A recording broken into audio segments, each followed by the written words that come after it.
So I guess moving on from Pearl Jam, you've also worked with one of the other prolific artists, Alice in Chains. You know, Jerry Cantrell, he's really the creative force in that band, and he's really, really intense. Jerry was very, very intense, and he wasn't unfriendly to me, but he also didn't go out of his way to, you know, get to know me in the slightest. He just like, I need coffee, I need this over here, I need this mic'd up, and turn that up.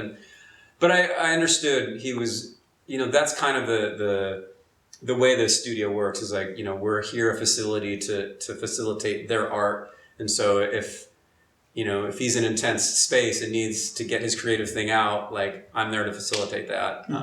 You know, juxtapose Layne Staley, who was the opposite. He was kind of more like Mike McCready. It's through my 19, 20-year-old eyes, it was like Layne Staley came in and he was really relaxed and he was really friendly. He asked about me. He asked about how long I'd worked here. And he told me a story about he was just like moving wood with his dad. And Layne would sit on the couch. And I remember he would eat breakfast cereal. And one story where it was like, I don't remember, like some kind of puff cereal. Yeah. And on the back, it had like this questionnaire that kids were supposed to fill out. And he filled it out. It was totally like disgusting. I remember something about sticking something in his urethra. And he put it up on the fridge when he was all done with it. So that was my impression of Layne. He was just like really fun-loving, and where Jerry was very intense and getting down to work.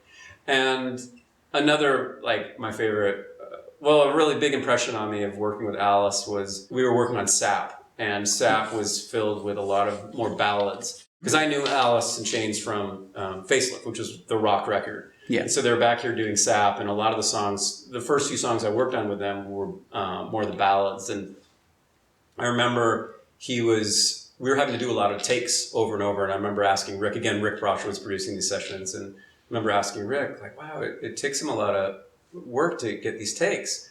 And he's not even like shouting, he's singing softly. And Rick's like, yeah, singing softer is actually harder typically for singers. And to the screaming, the belting thing, like that's where Layne lives. Like that's really easy for him. We usually get that in one take. It's the singing soft part that takes a little more time.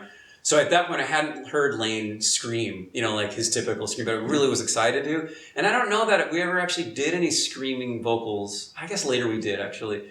But on the Sap, when I came in, Sap was already mostly done. We were just finishing it up.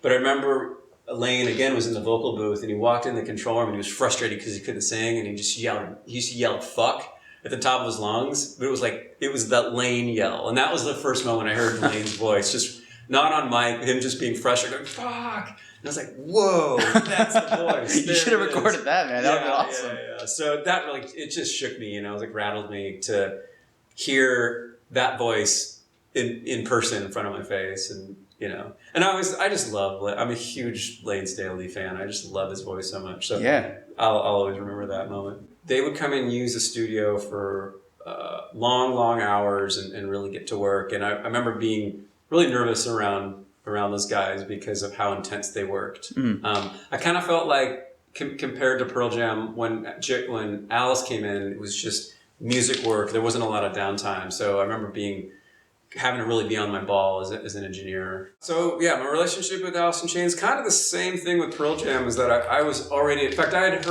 had known of Alice in Chains longer than Pearl Jam, and I was a really huge fan of Alice in Chains as well. Thanks for watching, guys. If you like what you see, make sure to subscribe for more. All the videos on this channel are original. I'm the one conducting all the interviews and editing all the videos together, so if you guys like what you see and you want to support, the best way to do so is honestly just to subscribe. Lots more to come.